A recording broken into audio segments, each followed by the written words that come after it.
내일은 이 대표는 물론 민주당 모두의 운명에 걸렸다고 해도 과언이 아니죠. 민주당 출입하는 안보람 기자 좀 더 자세히 얘기 나눠보겠습니다. 안 기자, 이 대표의 건강 상태 좀 전에 전해드리긴 했는데 정말로 영장 심사에 출석이 가능할 정도가 됐을까요?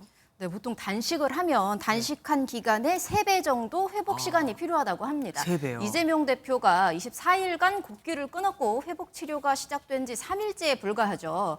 화장실을 오가는 정도 거동만 가능하다고 합니다. 네. 내일 영장 심사도 휠체어에 의존해 나갈 가능성이 큰 건데요. 그러네요. 단식 중이던 지난 금요일에도 이 대표 핵심 측근은 안 좋은 상태로라도 심사에 참석하는 방안 검토 중이라고 했습니다. 검찰이 주장하는 구속 필요성, 직접 반박하겠다는 의지로 풀이됩니다. 검찰이 준비한 것도 그렇고 거기에 반해서 또 이재명 대표 측에서 또 주장할 것도 많고 그러면 심사 시간도 굉장히 길어질 것 같은데요. 네, 벌써 최장 시간 영장 심사가 진행되는 게 아니냐 이런 전망 나옵니다. 무려 10시간 넘게 심사를 받은 서해 공무원 피격 사건 당시 서훈 전 청와대 국가안보실장보다도 길어질 수 있다는 건데요. 네. 심사 결과를 또 기다려야 하죠. 서 전 실장 영장 발부가 결정된 시각 새벽 4시 55분쯤이었습니다. 네. 참고로 박근혜 전 대통령은 8시간 40분 심사를 받고 다음 날 새벽 3시쯤 영장이 발부됐습니다. 중요한 건 영장이 나오느냐 안 나오느냐 이거 아니겠습니까?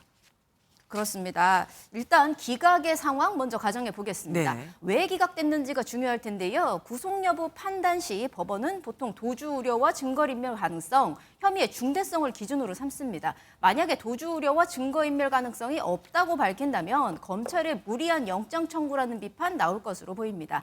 나아가 범죄 혐의에 대한 소명이 부족하다는 판단 더해진다면 검찰의 정치 탄압이라는 이 대표 주장에 힘이 실릴 수도 있죠. 이 경우 이 대표 기사회생의 발판을 마련할 수 있습니다. 네.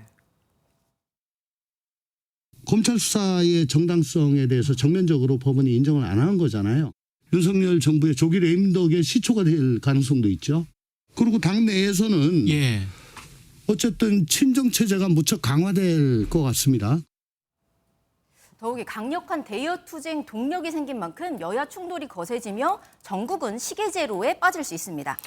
민주당에서 진짜 문제는 영장이 나왔을 때 아니겠습니까?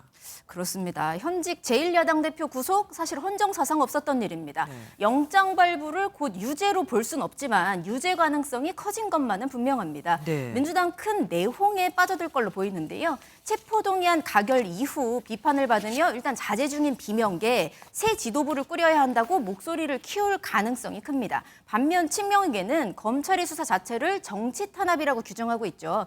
물러서지 않으며 강대강 대치 이어질 수 있습니다. 내일 원내대표도 같이 뽑잖아요. 같은 날인데 그러면은 이렇게 돼서 친명 체제가 구축이 됐을 텐데 이게 유지가 될까요? 만약에 구속영장이 나온다면? 네, 민주당에선 구속적 부심이나 보석 신청, 다수 의석을 활용한 석방 요구 결의안 추진 얘기까지 벌써 나오고 있습니다. 구속되더라도 이 대표가 내려놓지 않으면 자리를 유지할 수 있다는 점에서 옥중 공천까지 언급되고 있죠. 당대표직도 내려놓으면 안 된다고 생각해요. 옥중 출마도 하고요. 옥중 결재도 하고요. 이건 기싸움이에요, 기본적으로.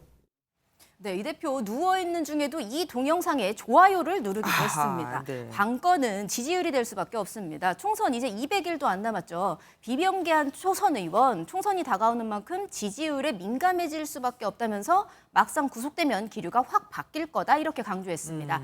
이 대표를 포함한 지도부 총사퇴의 목소리 커질 수밖에 없다는 얘기입니다.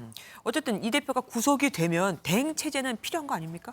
그렇습니다. 박광훈 전 원내대표의 빠른 퇴진, 바로 그 부분과 연결 짓는 시각 많습니다. 네네. 대표 거리 때 직무대행, 원내대표 몫이기 때문인데요. 현재 원내대표 후보 4선 우원식 의원과 3선의 김민석, 남인순, 홍익표 의원이 출사표를 던졌습니다. 모두 친명계로 분류됩니다. 누가 됐든 친명 1극 체제가 구축되는 셈입니다. 하지만 중도층을 고려하면 총선을 앞두고 이런 체제가 호재가 될지 악재가 될지는 미지수라는 분석입니다. 예, 지금까지 국회팀 안보람 기자와 함께했습니다. 고맙습니다.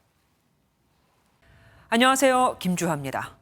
공정하고 신속한 MBN 뉴스 유튜브를 통해서도 만나보실 수 있습니다. 특히 더 많은 뉴스와 라이브를 보고 싶으시다면 오른쪽을 눌러서 구독하시면 됩니다. 어렵지 않죠?